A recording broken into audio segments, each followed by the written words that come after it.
Just then a very brief welcome to everyone to our annual conference, the 44th annual conference of the MedSoc group. We're delighted that it's a very successful conference. We had to close booking early. You're all the lucky ones who got in, but we had a long waiting list of people who wanted to attend and weren't able to this year because we really were quite overwhelmed by the number of people wanting to register.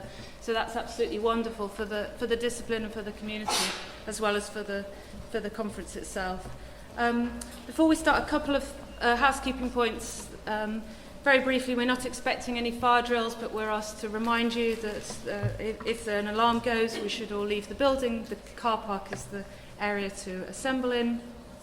We're having a dinner tomorrow for people who've booked already. There are going to be coaches to that venue leaving from reception in sort of 10-minute blocks from 7 p.m.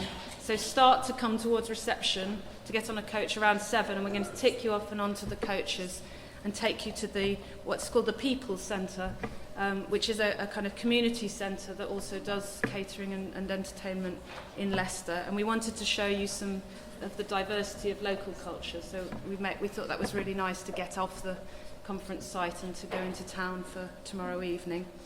At the dinner, we have a number of prize announcements. The Foundation for Sociology of Health and Illness Book Prize winner will be announced at the dinner, and also the winner of our conference poster prize.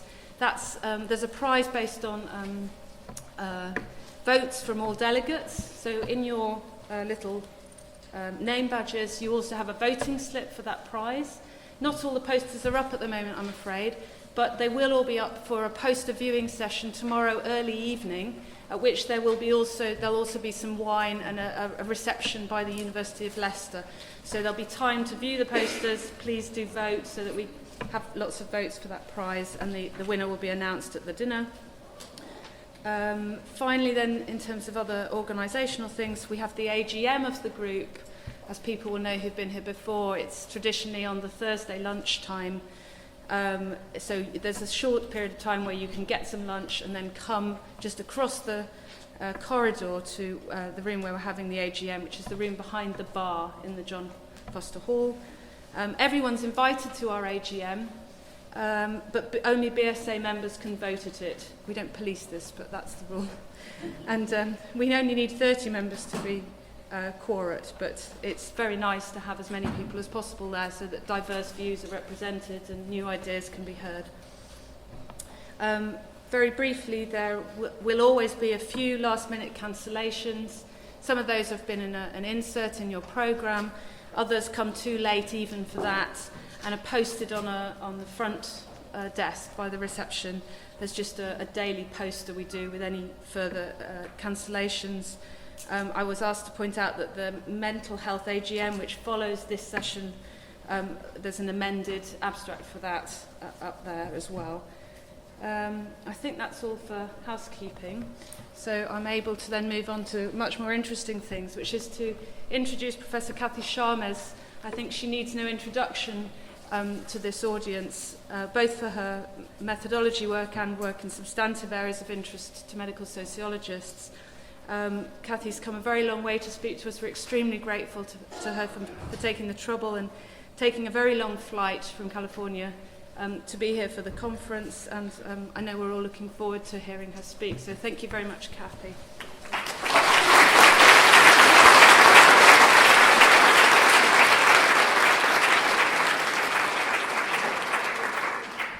Thank you very much. I'm delighted to be here, and it's really an honor, and I really appreciate coming. I thank Catherine and the members of the organizing committee for all the work that they did.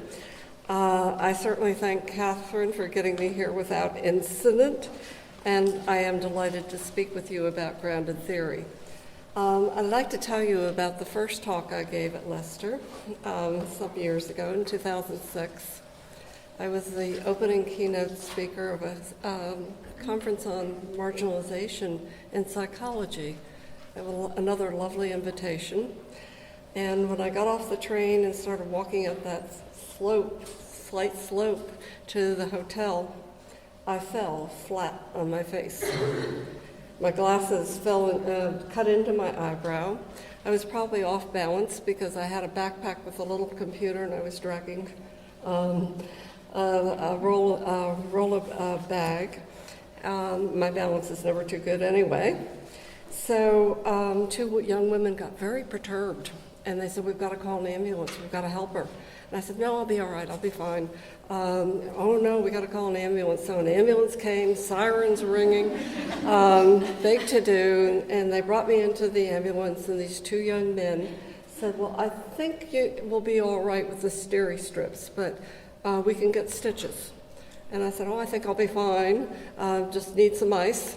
And without saying a word to each other, they looked at each other and they nodded. And you know what they did? They drove me in the ambulance to my hotel. That would never happen in the United States. Absolutely never. And you know what it cost me? Absolutely nothing. And that also would not happen in the United States.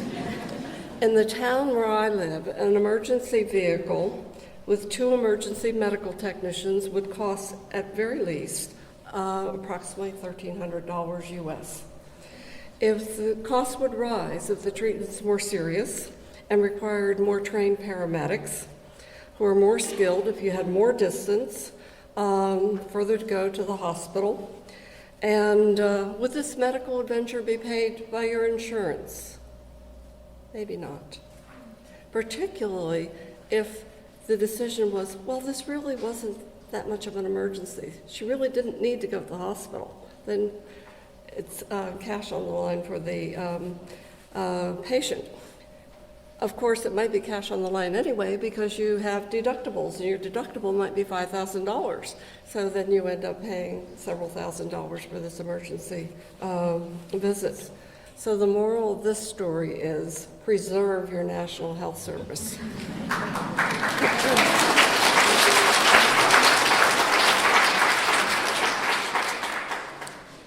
Now I'm going to turn to grounded theory. And one of the first questions I want to ask is why use grounded theory?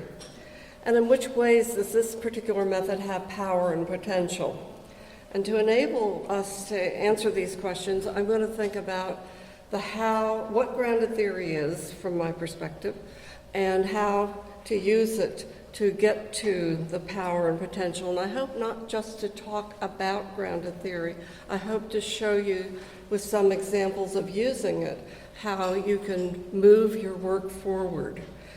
In my view, and I have to find my little thing, I have a number of slides for you, particularly for the students, and this doesn't seem to be on.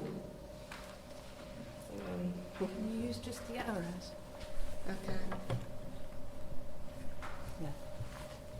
Yeah. Okay. For the students, I have slides that some may be of interest to some of you may be quite aware of these things. Grounded theory has been known as being a systematic approach to inquiry, and the purpose is for theory construction. That's the stated purpose. I believe you can use grounded theory for a number of different purposes, and I actually have people in English departments using some of these strategies to make their work more analytic. The method includes several key strategies, which I'll talk with you about. And it does affect data collection as well as data analysis. It's largely a method of analysis, but it has profound implications for collecting data too. And I say it's an inductive and abductive method. You're all familiar with inductive qualitative research. Some of you may be less familiar with abductive qualitative research. And briefly, abduction means going back and explaining a surprising finding. And I'll deal with this in greater detail later with all sorts of theoretical explanations. It's a comparative method in that you compare data with data, data with codes, you do qualitative coding, and then codes with codes, codes with data, codes with categories, and categories with categories.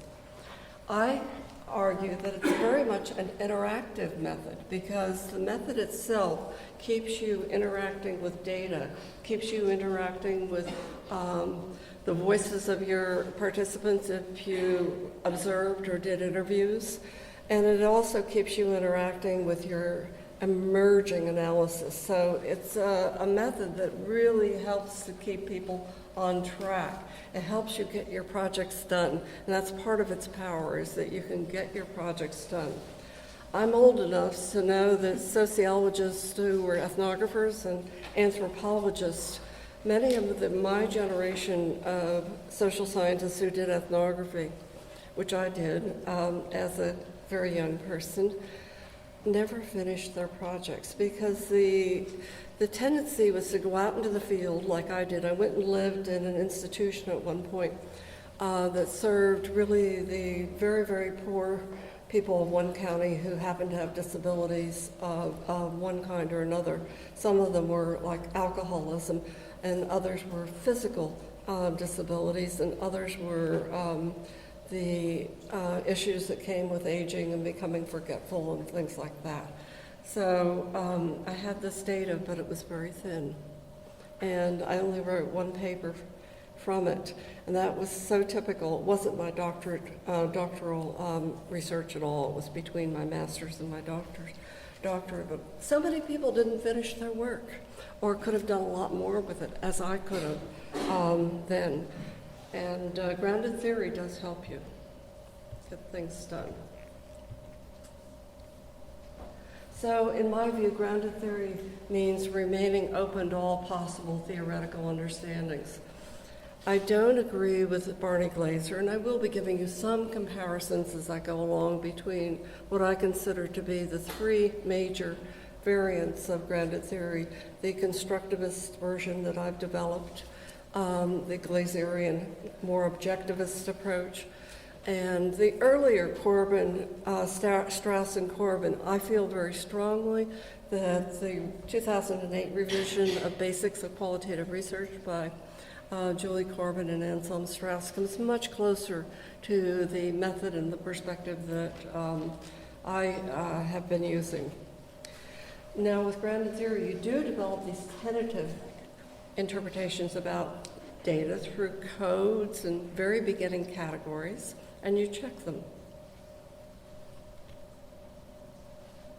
So with grounded theory, you return to the field site to gather more data to check and refine major categories. But many of you can't get permission to do that. So one of the things that's occurred is in the US is it's much harder to do ethnography, so a lot of people are doing qualitative interviewing as a method. And one of the things that they do is to build further questions as they go into their interview guides so that they can check and take their ideas further while they're working. Where are we moving? Okay. Now, I agree with Jay Gubrium and Jim Holstein, who argued back in 1997 that most qualitative research addresses what and how questions.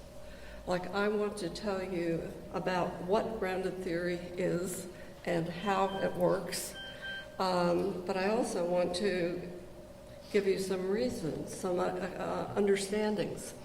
And they propose that the why questions, that we can't answer why questions if we consider the contingent relations between the whats and hows of social life. And I think that's very nice. Jack Katz is also concerned about the descriptive nature of so much qualitative research. What can be done to make it more theoretical? And I do think Gubrium and Holstein have given us an important clue. And I think grounded theory can speak to that. In my view, grounded theory gives you the tools to answer why questions from an interpretive stance. Now, I'm not suggesting that we're going to become totally explanatory, that we're interested in prediction and control the way that logical positivists of 1950 were, but I'm saying that we can develop abstract understandings, theoretical, conceptual understandings of the material that we are analyzing. And these tools will help advance your work.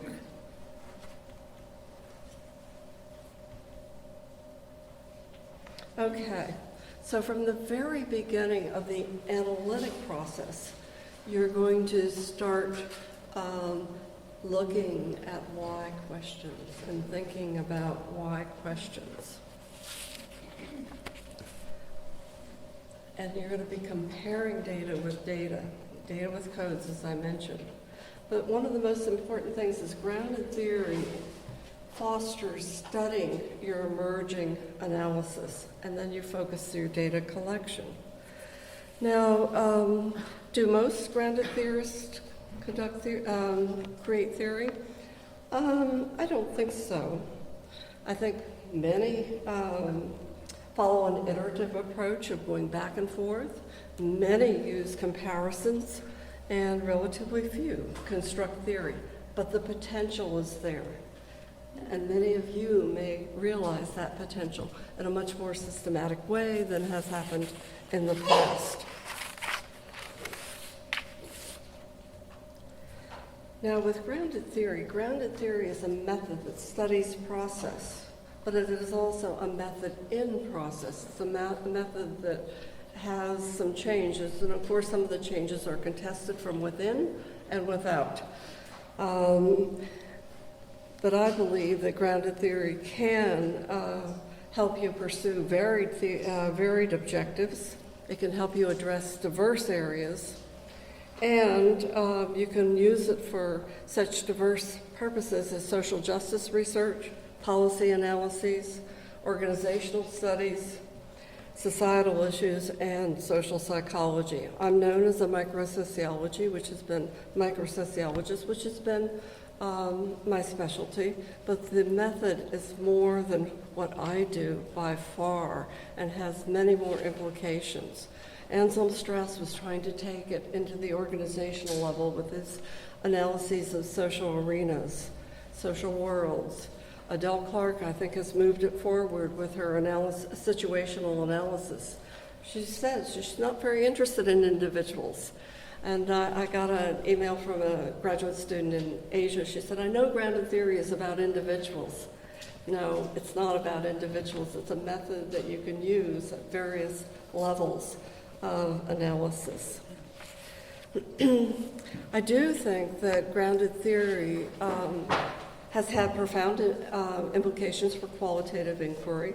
Some of you are too young to perhaps realize that at the time grounded theory was started, qualitative research was really under attack, and we were seen as not scientific, impressionistic, idiosyncratic, not reliable as far as our data collection and the data that we collected were, and generally not a very good method. But you could use a little bit of field research to help you to get a better questionnaire. That was often granted. But many sociologists were very antagonistic towards qualitative methods.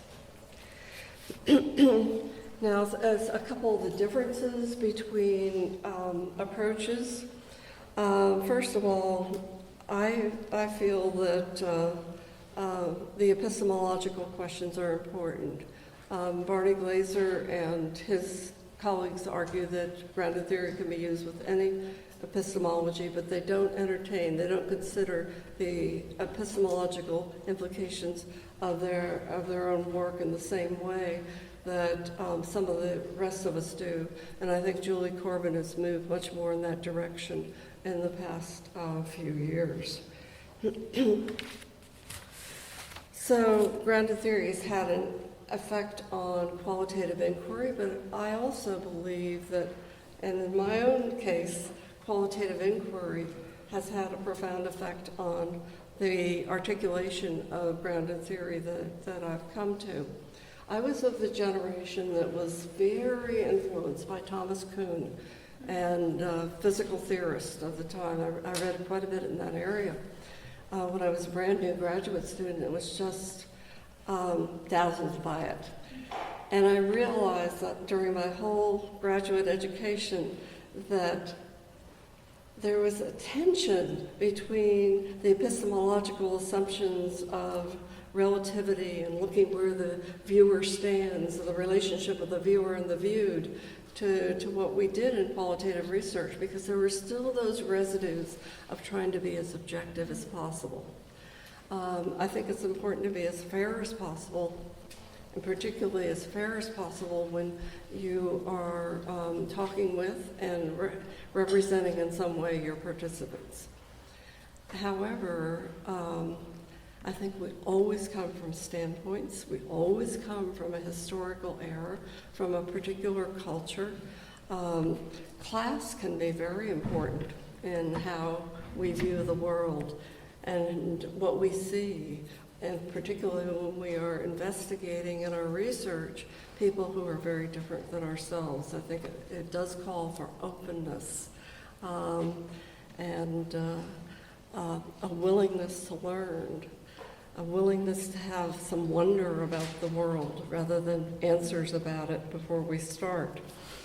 So I do think that qualitative inquiry has really developed in those ways.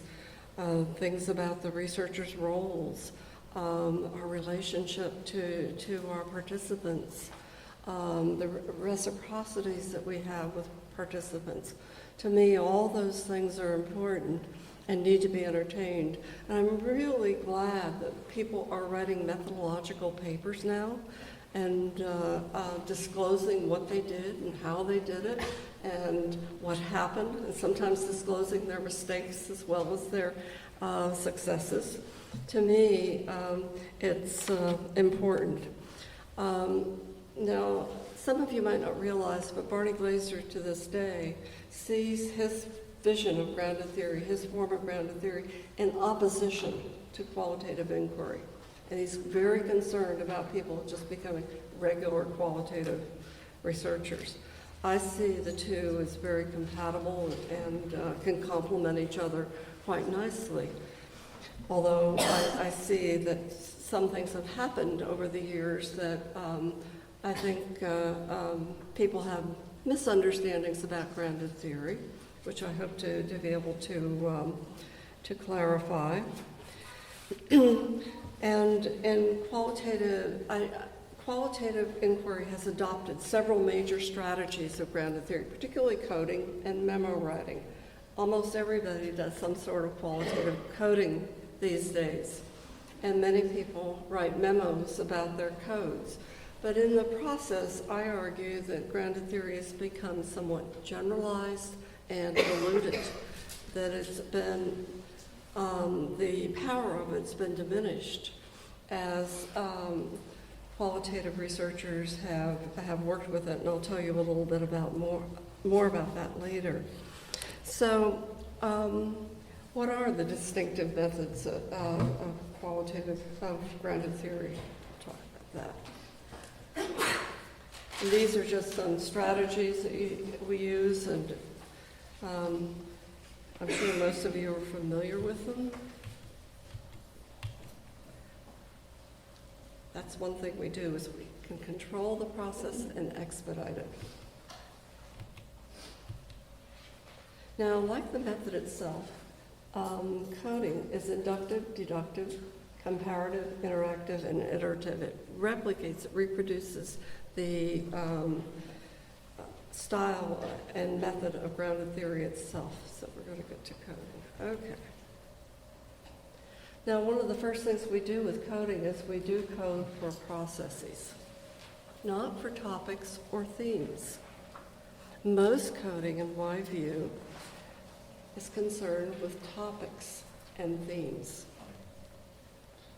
And I say not for topics and themes. Sometimes you're going to have some topics or themes, but I urge people to try to code for processes because you see things differently. And we emphasize actions.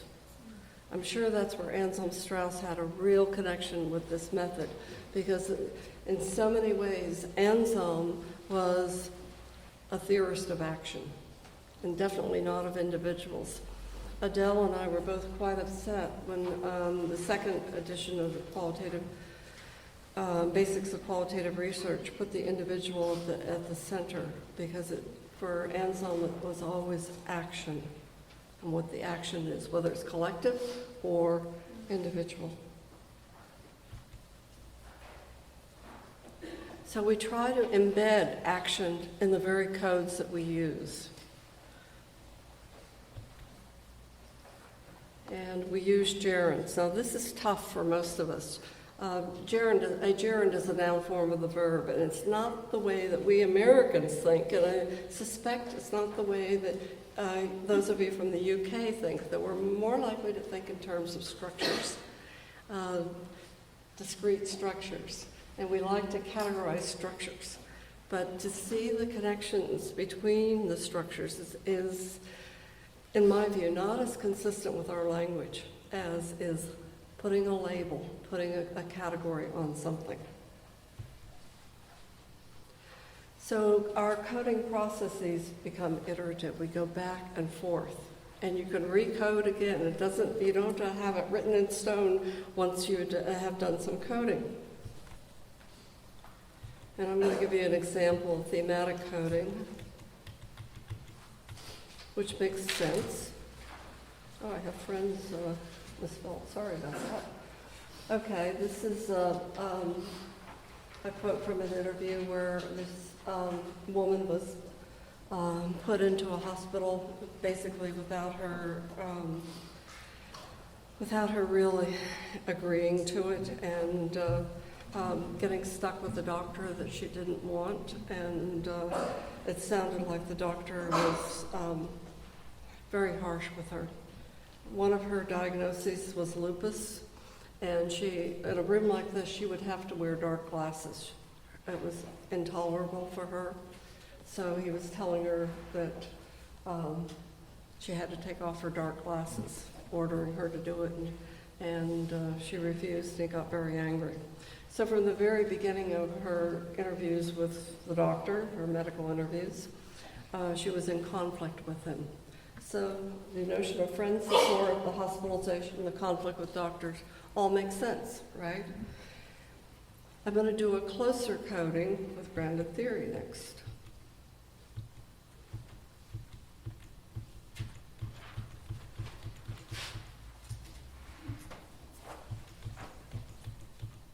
Whoops, sorry about that.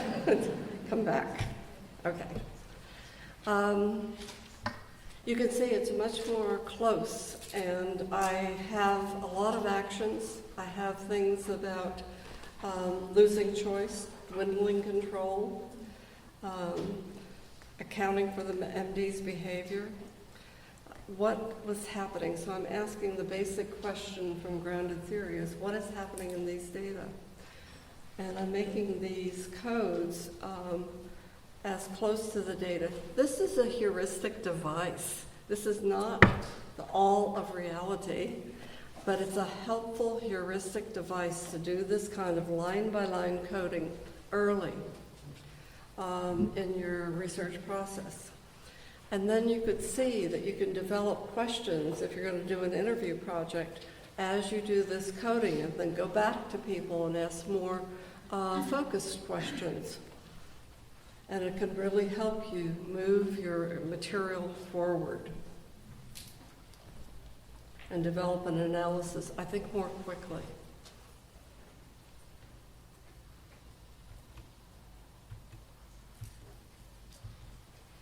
So grounded theory is a method that breaks the data up. That's true. It fragments the data, as Glaser once said. A narrative analysis, in contrast, I think, looks at the whole and then looks at the parts. Grounded theory starts looking from the parts and builds to the whole. It's a different approach. You may come to rather similar analyses, but we have different starting points. A couple of things that I have definitely emphasized are looking for the tacit assumptions in your analysis. and explicating implicit actions and meanings. That can be hard to get at.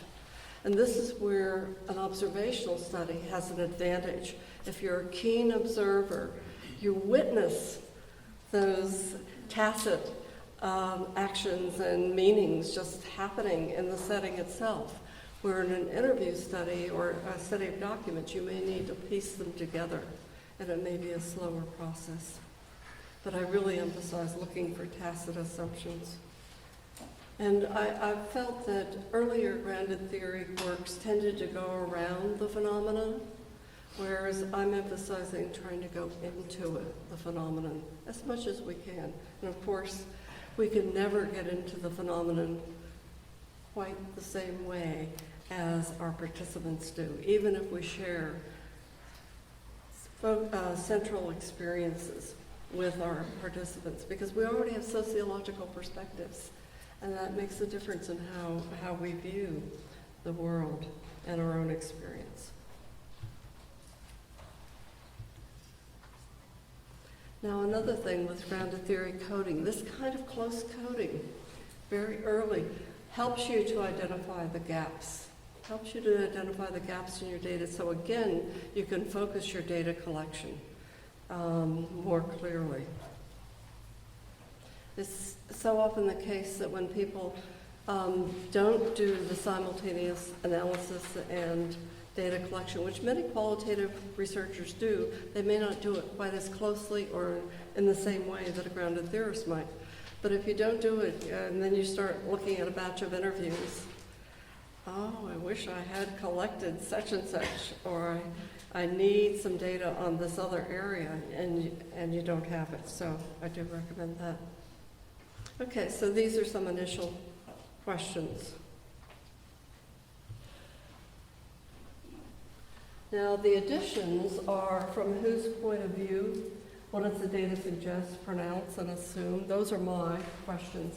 And I'm always interested in from whose point of view does this piece of data come from?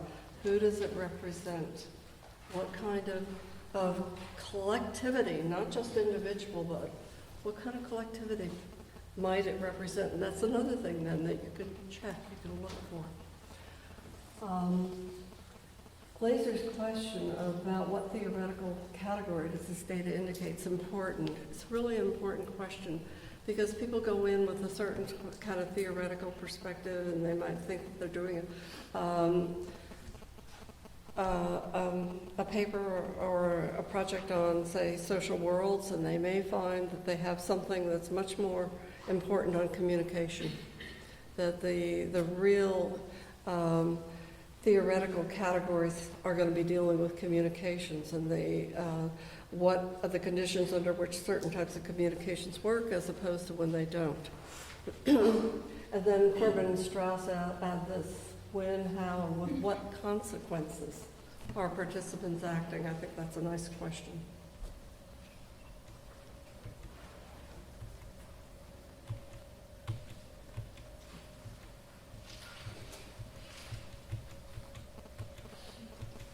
Okay, this is from a demonstration project I did with psychologists. And here's my coding. The surgeon has just told this young woman, you may not be singing anymore after this. She's just discovered that she doesn't have a goiter that she had expected, that other doctors told her she had, that she has anaplastic cancer, which is deadly, and most people die within 5 years, and most people have it metastasized by the time they're diagnosed, but most of them are dead between 3 and 5 years, and she's now lived about 13 years after the initial diagnosis. And this is what happened. You notice I'm decoding different voices, like the surgeon's the one softening bad news. And those are things to note when you're coding, is where the code is coming from. And you may also notice my code of a collapsed future. And what does that mean? That comes from me. I think you might agree with me about most of the codes, but you might not agree with me about the collapsed future. Now, in a grounded theory approach, it's legitimate to make inferential leaps because you're going to be checking them against other data. You're going to be looking for whether or not that code holds up, and if it doesn't, you get rid of it, rather than carrying it forward.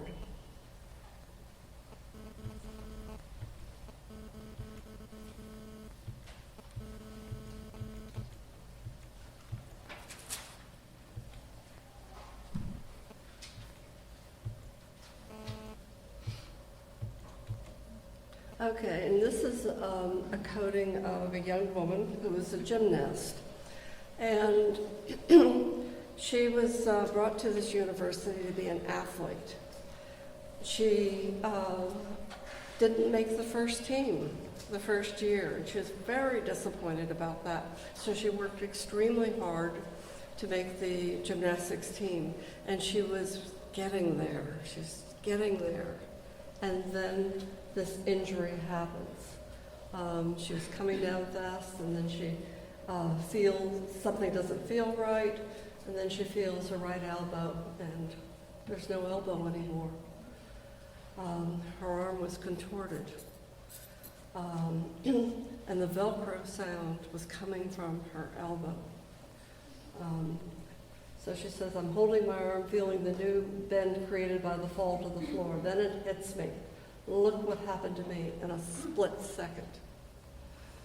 I'm really interested in awareness of these moments when people understand what's happened to them. She was interesting because this became a turning point for her.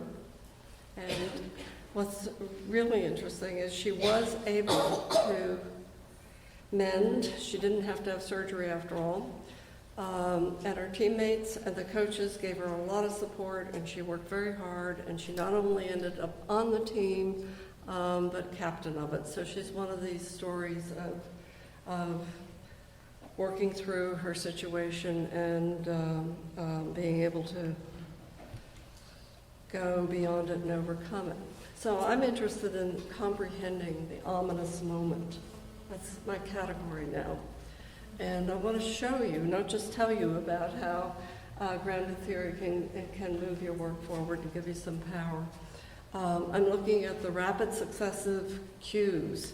There's speed and timing here that's really important. I'm realizing the meaning of those cues. Instantaneous awareness despite shock. And then there's that pivotal point of a self-defined turning point of that awareness. And there was a shattering of self for both these young women. Quite clearly, an athletic injury of that sort is not near as devastating as knowing that you have a cancer that could be terminal. And an immediate understanding of the consequences that foretells the future. And the first young woman we call Teresa, life was unimaginable for her without singing. It was absolutely unimaginable. So it was the totality of herself, because everything she did had been to show that she could become a singer. And she had described herself as being the singer that all the instructors wanted to work with, the 19-year-old who all the other students were jealous of, the one who got the recitals downtown out of the university, the one who was known for being someone who's really going places, and then to have this confrontation of losing everything. She also was a young American woman who had immigrant parents. Her father was South American, and her mom was Filipina. They were both very religious, particularly her mom was very religious Catholics, and Teresa was rather independent. And she grew up in this paternalistic family where dad's orders were orders, and her mom was very much secondary to dad in the household. And she was always fighting with her father, and one of the big fights was that she was going to be good enough to be able to support herself through singing. And now that's challenged as well. So it dug into family relationships, And she even says that it would have been fine with her if her dad hadn't been there after the surgery. When she woke up after the surgery, it would have been fine. She saw too much of him, and she's very, very out front with that. And apparently the parents have seen the documents. Okay, so by going to the properties of the ominous moment, I've got something analytic to work with from the get-go. And I hope you can see that 10 minutes ago. Oh dear. All right. So I'm moving the analysis forward rather early, and you can move forward. And I'm going to have an example of someone who I think did some really nice things. So, grounded theory does foster analytic momentum, and I'm going to move faster. So memo writing is basically just that pivotal step between your coding and your first draft, but I think it's much more than that, in that you do memos all the way through and make them more and more analytic. And I have one that's not as analytic as my properties are now. So in memo writing, you actually are checking the properties of your codes early in the analysis, and you can go back. You bring the data forward into the memo, and you make comparisons, and then you decide which ones to raise to tentative categories to work with. Now, this was a very early memo about Teresa's loss of voice. And you can see it's more descriptive. And I become more analytic as I work with data. And I wanted to use this one because it was one of the very first, and I built in that very quote about freezing that she froze at that point. That's not the last memo. You keep moving forward with them and making them more analytic.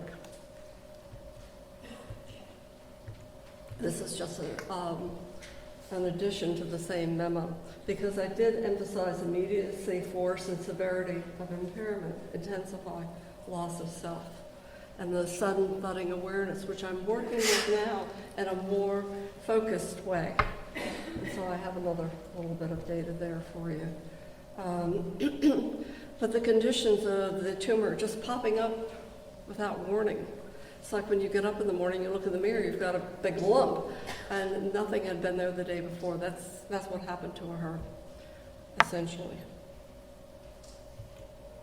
And this is the diagram I had of moving from a disruptive self or losing a valued self. There's uncertainty here. It can always go back to loss. And Teresa had to develop a new valued self. And so, unlike Gail, the gymnast, she had to relinquish the past self. But she drew on lessons that from the past. The systematic approach to singing that she used, she also used in what she was doing, which was going on to graduate school. And she discovered that she had a voice of her own. She never knew she was intelligent until after she had to give up her music. And she lived with the uncertainty, and then she was realizing a revised dream. And what's so poignant about her story is her voice did come back, and that was almost worse than having it gone forever. But she is proceeding with her graduate training, which is wonderful. With regaining a valued self, when you have just a disruption, there's so much of making it come back at that time. So she did everything she could. Gail did everything she could to reduce uncertainty and to draw upon her past lessons. They both drew upon the persons that they were in the past to get them through these situations. Okay, grounded theorist categories can travel. And that, I hope that many of you will develop concepts and categories that travel across the discipline, can travel to other disciplines, and I have a couple of examples. also think that we can travel across theoretical and epistemological debates, and I have one wonderful example that I felt didn't travel far enough. The notion of theoretical sampling enables and fosters the creating categories that can travel. Basically, theoretical sampling means gathering more data to fill out and elaborate your emerging theoretical categories. It's about the properties or the characteristics of the categories, and it gives you, again, much more control. So the saying is that you develop the properties until no new properties emerge. One of the things that's happened in qualitative research is that people keep gathering data until they keep hearing the same data. But if they haven't engaged the data analytically, it's not surprising that they're getting the same sorts of data because they don't have those additional focused questions which take them forward analytically. Theoretical sampling builds checks, and so you have a lot more confidence in what you're saying. And I think it distinguishes grounded theory from other types of qualitative inquiry. So I do urge you to consider using it, thinking about it, and I want to show you how it fits abduction. Anselm always said that grounded theory was an abductive method. Because it involves both induction and deduction. You gather data, you find something that's interesting, I say puzzling or dazzling, and you need to account for it theoretically, conceptually. So abduction does mean, this goes back to Charles Peirce, about entertaining all possible theoretical explanations for these surprising data, and then forming hypotheses and checking them out. Karen Hedwood, who's a psychologist right here actually in Wales, at Cardiff, she and her partner Nick Pidgeon have a wonderful category to describe what I think grounded theorists always ought to do, and that is be theoretically agnostic, not theoretically innocent. I don't think that we go into our coding encased in theoretical innocence and substantive ignorance, which is a major criticism of the early works in grounded theory, that you go into the data as a tabula rasa and you just learn about it afresh. Well, no, we come into the data with the perspectives, standpoints, understandings, and we do read the literature, I hope, because that's another aspect of grounded theory, the early works, and it's a major difference between myself and Barney Glaser. Okay, Jennifer Lois had a prize-winning article in Gender and Society called The Temporal Emotion Work of Motherhood 2 years ago, and it won an award last year at ASI as the best article in the Sociology of Emotion section. And she found this data that really grabbed her. A mother of 12 children, homeschooling, the hardest part, and the mother says, I stay home every day. And then she says later, but what else was I going to do with my time? Hey, I could sit down and watch soap operas in the afternoon, but what better thing to do than give it to your children? And Jennifer had dismissed comments like that as being platitudes, but then she started to think about them. And so many of them said, there's going to be time for me later. So what does it mean? What does it mean? And then she got things like children are only young ones, etc. But why were they using these phrases and how were they helpful? So she takes it further. And then she thought, because they're making time means something else. So quantity of time didn't get at what these mothers were experiencing.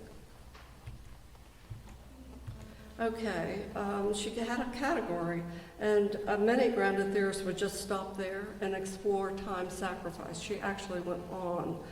But she did search for theoretical understandings, and at that point she adopted Michael Flaherty's analysis of the subjectivity of time, and she went to my concept of time frames that I developed when I studied chronic illness. But she also created new codes and continued to interview, and she checked her categories.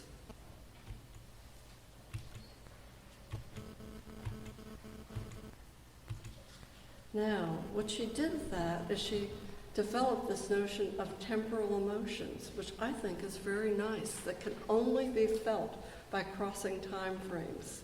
So she's taking these categories and making them travel. She took my categories and made it travel across. She did chastise me for not going further enough with emotions in my work. But what she did by building on these ideas was very nice. Udo Kell has a really interesting chapter forthcoming in Huey Fleck's handbook of qualitative analysis. It'll probably be out in some months. It's probably months, not a year. And he argues that abduction is central to this type of qualitative analysis, but can you really be creative with abduction? And I think Jennifer Lois did in her way, because she claimed these emotions cannot be felt without changing time frames to the past or the future, that you have to consider the past or the future. And nostalgia, regret, disillusionment, ambition, etc. are such emotions. And she also argues that how we use these temporal emotions affects constructing a continuous self over time. I think she went further. I think she's got something that's original. I think it's interesting. I think it's very interesting. I hope you do too. Okay. Just a couple things. I gave a workshop in North Carolina to about 70 people a couple weeks ago.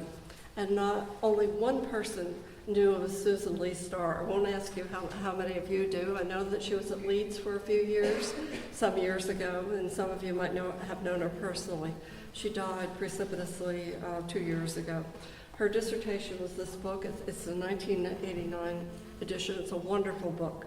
And this is a study that should have traveled further. She had the notion of localizationists establishing their theory of brain functioning in the 19th century, early 20th century, over competing theories of how the brain functioned. And she had all this historical documentary data. Sometimes it was very thin, sometimes it was more full. I knew her well when she was working on it. And this is very much an Anselm Strauss question. I think it's a question that Barney Glaser would not ask. He sticks more closely to what is rather than what could be. Anselm was always thinking also, what could be?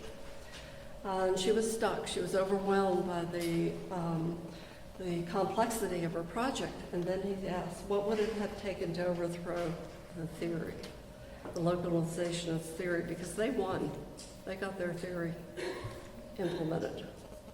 So she outlined and tells how and why the localization gained theoretical hegemony, and she offered a new explanation for the emergence of scientific theories, but she went further, and she shows how they did it very briefly. They had all sorts of things. They manipulated situations. They borrowed evidence.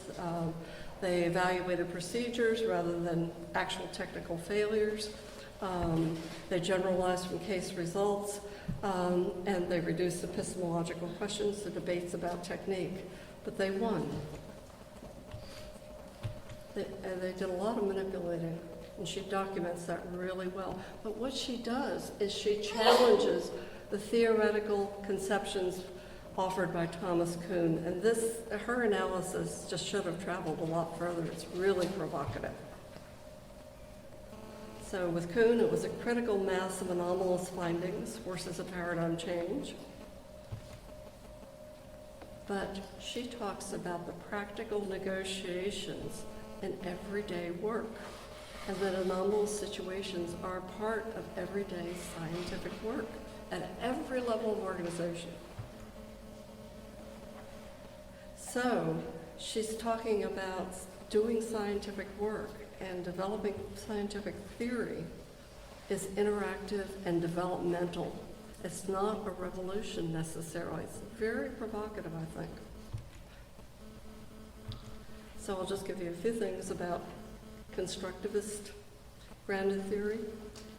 We take what is real as problematic, and that way we move further into interpretive social science.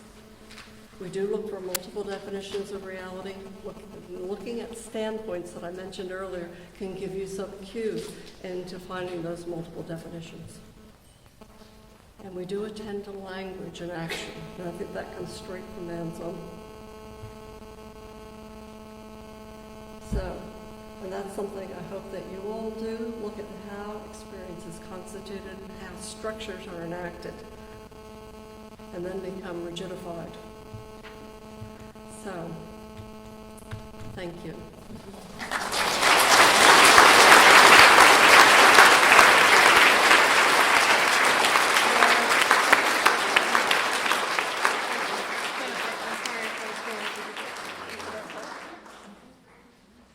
Okay, we of course always overrun in these things. I'm going to ask your patience to allow us to have a few questions, as Kathy's very generously agreed to take them. So perhaps 10 minutes worth of questions if people have them. There are 2 roving mics on each side of the room. So if anyone has questions, if they start waving, and we'll get you a mic. There's one in the middle there.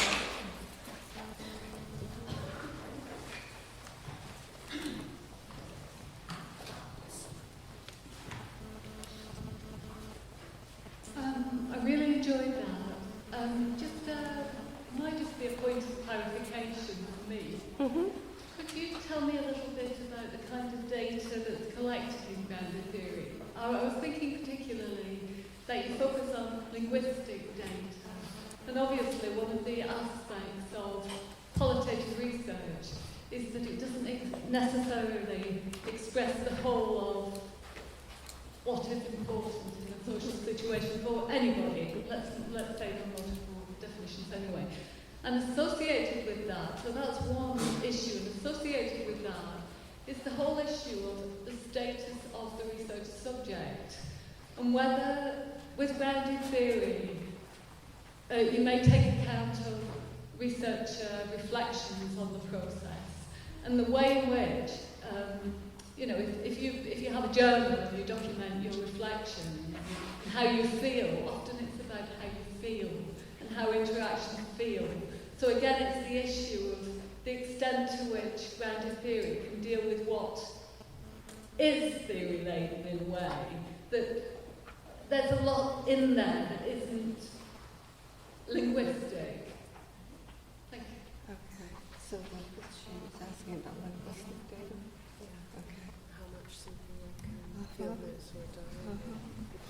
Well, actually, I agree with Barney Glaser that field observations are probably the best method to use with this approach. Ethnographic methods, which, as I mentioned, is becoming increasingly harder and sometimes impossible for us to get through our institutional review boards. So for many projects, I think that's the best data. Quite clearly, if you're doing something historical, you're likely to only have documents. You might have some grandchildren of people who were around in the 1890s, but you don't necessarily have survivors who can tell you about the situation. I think grounded theory is very much a method amenable to multiple sorts of data. I didn't have time to talk about directions, but mixed methods and grounded theory have become quite important to some people. And I think ethnographers have always used mixed qualitative methods, in that ethnographers will gather various types of data. And the response of the self may be part of that. And yes, I do think keeping a reflexive journal can be very much a part of grounded theory. In fact, I've asked people to keep what I call methodological journals and to have their reflections in the journal itself. I see interviewing itself, like Doug Easy does, as an embodied process, where the body of the interviewer is important, as is the body of the research participant. Not as important, but it is important.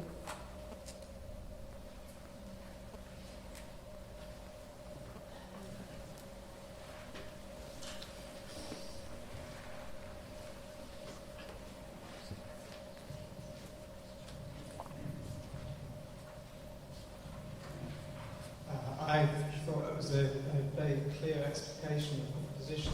I just wondered whether, in some of the examples that you used, it seemed to me that there were some implicit assumptions there, which were based in particular, for example, ontological perspectives on the self. And that's just an observation, but the question really is, what counts as data in grounded theory? And it seems to me that we should be very, very Catholic in what counts as data. And I wonder why we shouldn't include within the category of data theory. For example, Marxist theory, Foucauldian theory, Durkheimian theory. And it seems to me a bit strange that we want to deny somehow those types of data in order to ground the kind of then the theory which you're then developing from the bottom up as fully as possible. I just wonder if maybe you are happy to incorporate those kinds of well developed sociological theories in terms of the data which you then analyse. At times, I definitely do. And I certainly have a background in classical theory. I was hired because I could teach classical theory, not that I could teach grounded theory. It's the point at which you entertain those theories. So the classical statement in grounded theory is that you try to develop your ideas as far as you can, and then you do the comparative work with these other theories, and then integrate them at that point. So it's a different standpoint than trying to begin with them. But I think you do. Like, if you're interested in Marxist theory, you're going to be sensitive to things like power. You're going to be sensitive to things like hierarchies. You're going to be sensitive to who's got the resources and when do they have them. You're going to be very sensitive to rhetoric and what uses people make of it. You're going to be very sensitive to how people are controlled. And I think all those things can really sharpen your study.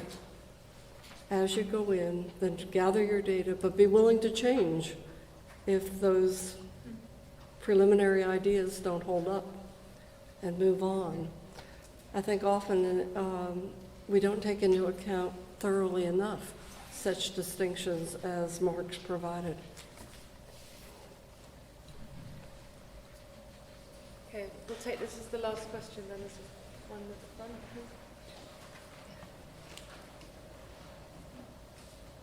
Thank you.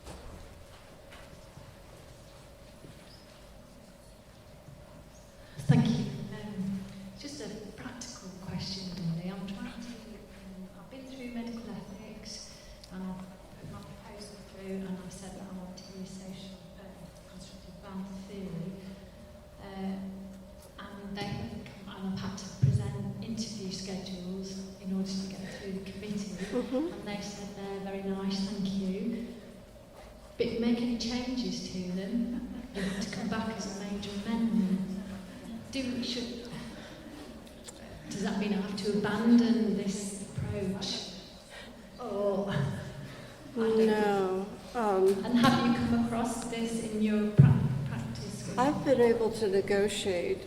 Yes, I always have to have an interview guide every time I go to the Institutional Review Board, but I say questions like, or questions about, and I try to make it general.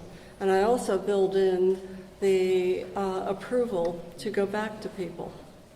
So I urge you to try to do that. And I know in some institutions, particularly those that are medically connected, you may be given one chance for 45 minutes or an hour and a half to talk to someone, and that's it.